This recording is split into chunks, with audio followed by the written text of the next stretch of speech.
I'm so happy to hear. Lisa, whatever your surname is, Zeidner. I call you Lisa Zeidner. I love bombs so much, so I'm really excited to get to ask Lisa sort of shock and awe questions about it. And I thought, just to start off, this is a tiny snippet from this story collection that's coming out in February. This is the story Vampires in the Lemon Grove. I had written about a bunch of adolescents, and I thought I would write about an adult, and then in some supreme overcorrection, I wrote about this 300-year-old vampire who's like still 17 emotionally somehow. But Lisa has a section in Love Bomb about a first date that I thought was some of the most beautiful writing I'd ever read, and certainly in the book. You know, the book is really satirical and skewering, but there are moments of absolute lyricism and tenderness. And one of them is about this couple, you know, this guy thinks that he's dying and he sort of flashes back to his first date. So I thought I would read the Vampire First Date as like a compliment. And it's only 7 minutes, so if you can't pay attention, you might have some neurological problem. This is how we'll diagnose it now. So, I can't joke about my early years on the blood. Can't even think about them without guilt and acidic embarrassment. Unlike Maghreb, that's his wife, this vampire's wife, who has never had a sip of this stuff, I listened to the village gossip and believed every rumor, internalized every report of corrupted bodies and boiled blood. Vampires were the favorite undead of the Enlightenment, and as a young boy, I aped the diction and mannerisms I read about in books. Vlad the Impaler, Count Heinrich the Despoiler, Goethe's blood-sucking bride of Corinth. I eavesdropped on the terrified prayers of an old woman in a cemetery, begging God to protect her from me. I felt a dislocation then, a spreading numbness, as if I were invisible or already dead. After that, I did only what the story suggested, beginning with that old woman's blood. I slept in coffins, in black cedar boxes, and woke every night with a fierce headache. I was famished, perennially dizzy. I had unspeakable dreams about the sun. In practice, I was no suave viscount, just a teenager in a red velvet cape, awkward and voracious. I wanted to touch the edges of my life. The same instinct, I think, that inspires young mortals to flip tractors and enlist in foreign wars. One night, I skulked into a late mass with some vague plan to defeat eternity. At the back of the nave, I tossed my mousy curls, rolled my eyes heavenward, and then plunged my entire arm into the bronze pail of holy water. Death would be painful, probably, but I didn't care about pain. I wanted to overturn my sentence, and it was working. I could feel the burn beginning to spread. Already it was more like an itch, but I was sure the burning would start any second. I slid into a pew, snug in my misery, and waited for my body to turn into ash. By sunrise, I developed a rash between my eyebrows, a little late-flowering acne, but was otherwise fine. I understood I truly was immortal. At that moment, I yielded all discrimination. I bid anybody kind or slow enough to let me get close. Men, women, some of the older boys or girls. The littlest children I left alone, very proud at that time of this single scruple. I'd read stories about Hungarian vampires who drank the blood of orphan girls, and mentioned this to Maghreb early on, hoping to impress her with my decency. Not children, she wept. She wept for a day and a half. Our first date was in Cementerio de Colón, if I can call a chance meeting between headstones a date. I had been stalking her, following her swishing hips as she took a shortcut through the cemetery grass. She wore her hair in a low, snaky braid that was coming unraveled. When I was near enough to touch her trailing ribbon, she whipped around. "Are you following me?" she asked, annoyed, not scared. She regarded my face with the contempt of a woman confronting the town drunk. "Oh," she said, "your teeth." And then she grinned. Maghreb was the first and only vampire I'd ever met. We bared our fangs over a tombstone, and we recognized each other. There is a loneliness that must be particular to monsters, that feeling that each is the only child of a species. And now that loneliness was over. Our first date lasted all night. McGreb's talk seemed to lunge forward like a train without a conductor. I suspect even she didn't know what she was saying. I certainly wasn't paying any attention, staring dopily at her fangs, and then I heard her ask, "So, when did you figure out that the blood does nothing?" At the time of this conversation, I was edging on 130. I had never gone a day since early childhood without drinking several pints of blood. The blood does nothing? My forehead burned and burned. "Did you not think it was suspicious that you had a heartbeat?" she asked me. "That you had a reflection in the water?" When I didn't answer, McGreb went on. "Every time I saw my own face in a mirror, I knew I wasn't any of those ridiculous things. A bloodsucker, a sanguina, you know?" "Yeah, sure," I said, nodding. For me, mirrors had the opposite effect. I saw a mouth ringed in black blood. I saw the pale sun of the villagers' fears. Those initial days with McGreb nearly undid me. At first my euphoria was sharp and blinding, all my thoughts spooling into a single blue thread of relief. The blood does nothing. I don't have to drink the blood. But when that subsided, I found I had very little left. If we didn't have to drink the blood, then what on earth were these fangs for? Sometimes I think she preferred me then. I was like her own child, raw and amazed. We smashed my coffin with an axe and spent the night in a hotel. I lay there wide-eyed in the big bed, my heart thudding like a fishtail against the floor of a boat. "You're really sure?" I whispered to her. "I don't have to sleep in a coffin? I don't have to sleep through the day?" She had already drifted off. A few months later, she suggested a picnic. But the sun. McGreb shook her head. "You poor thing, believing all that garbage." By the time we found a dirt cellar in which to live in Western Australia, where the sun burned through the clouds like dining lace, that sun ate lakes, rising out of the dead volcanoes at dawn, triple the size of a harvest moon, and skull white, a grass scorcher. You go ahead, try to walk into that sun when you've been told your bones are tinder. I stared at the warped planks of the trapdoor above us, the copper ladder that led rung by rung to the bright world beyond. Time fell away from me, and I was a child again, afraid. McGreb rested her hand on the small of my back. "You can do it," she said, nudging me gently. I took a deep breath and hunched my shoulders, my scalp grazing the cellar door, my hair smoked through with sweat. I focused my thoughts to still the tremors in case my fangs sliced the inside of my mouth, and I turned my face away from McGreb. "Go on." I pushed up and felt the wood give way. Light exploded through the cellar. My pupils shrank to dots. Outside, the whole world was on fire. Mute explosions rocked the scrubby forest, motes of light burning like silent rockets.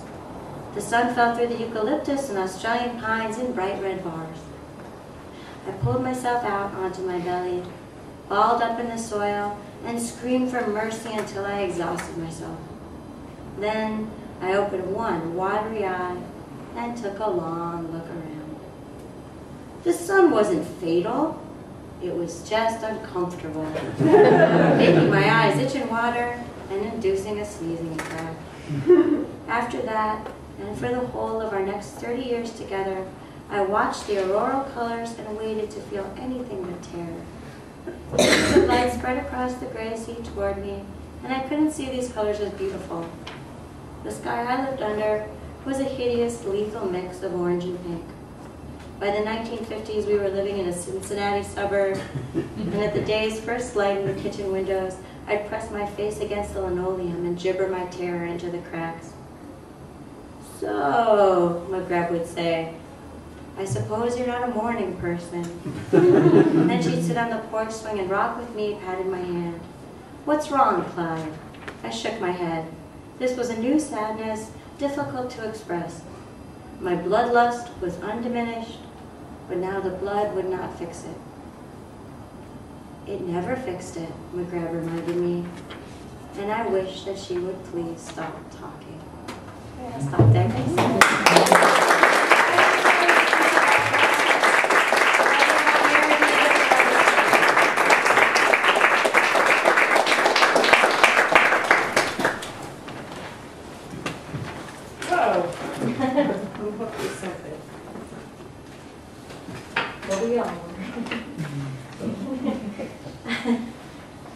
The narrator of that story says, I was pretty normal for a vampire, which I think is a good tagline for parents' work, how it operates. Happy to be here. The people in this novel are not, however, very happy to be where they are, which is hostages at a suburban wedding with a kind of nutty female hostage taker. And the way this novel is structured, I don't know how to read from it other than from the beginning, so I'll just read a little bit of the beginning. The bride did not wear white, but the terrorist did. The bride wore a fitted dark blue cocktail dress, shimmering and shiny, the color of a duck caught in an oil spill. The terrorist, however, wore the most conventional gown of white satin and lace, complete with veil. The guests had already crowded into the great room to await the bride. Until this moment, the biggest anticipated setback had been the threat of bad weather that had forced the ceremony indoors. Those who needed to sit had sat.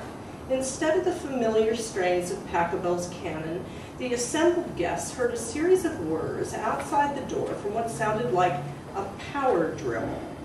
When they turned to face the noise, the terrorist, not Tess, made an entrance from the opposite side of the room.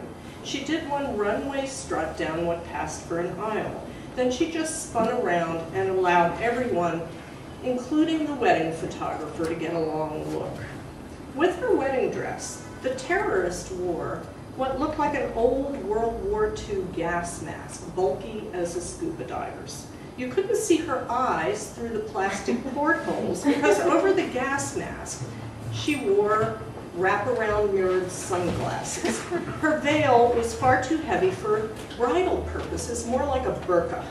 Threaded from the gas mask to her arm was some kind of small black box attached with what many of the guests immediately recognized as an iPod armband. On the box, a small button flashed. Since her gown was strapless and her arms bare, you could see the box quite well. The arm wearing it was clearly a woman's arm, a very fit woman's arm.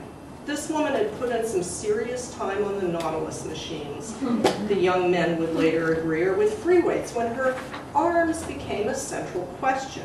How could anyone who knew her fail to recognize those arms, those hands?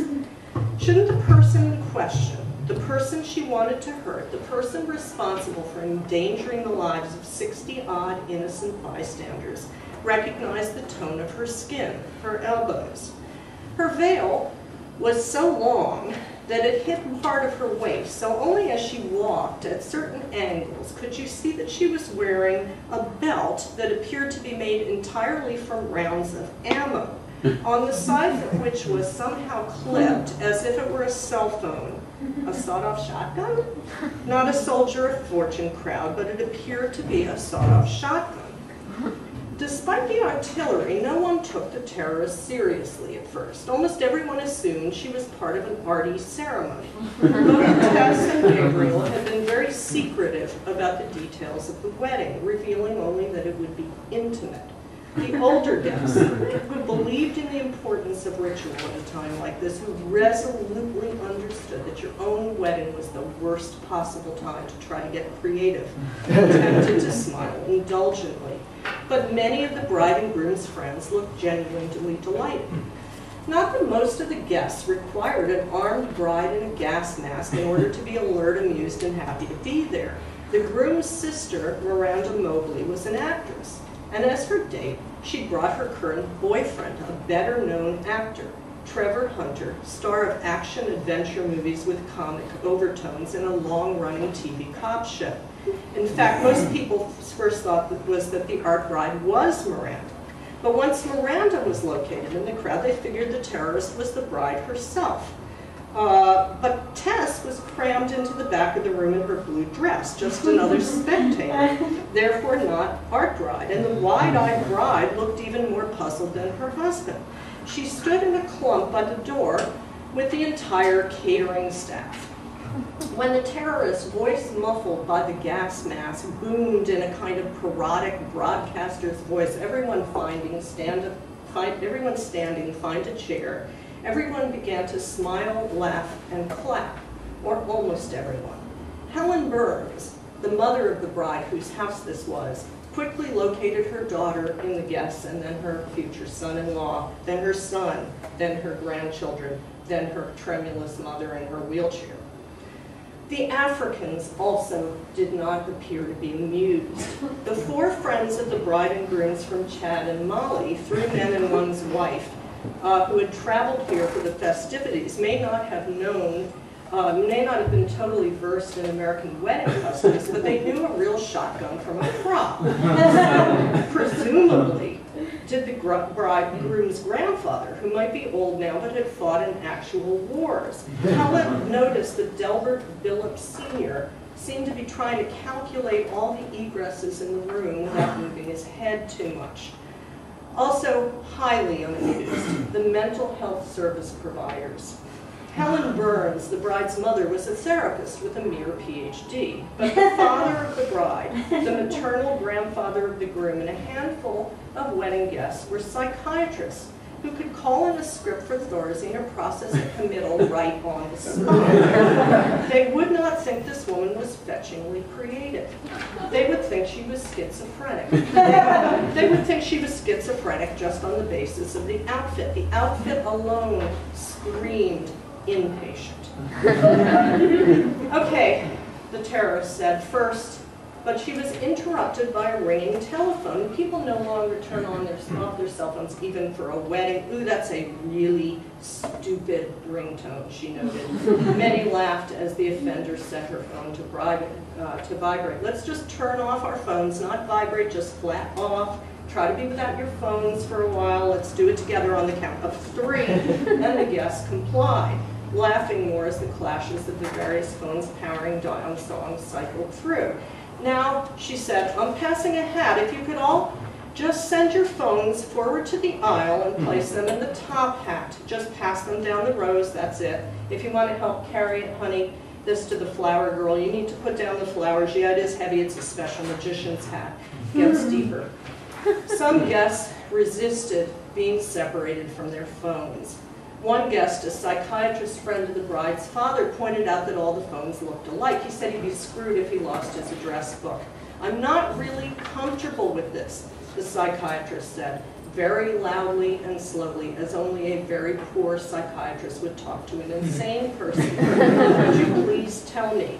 She went over to him and swooped her hand to the shotgun on her belt. If the psychiatrist noted the incongruity between the dull metal of the gun and her French manicure, it would have been further diagnostic evidence. And I think I'll just stop there.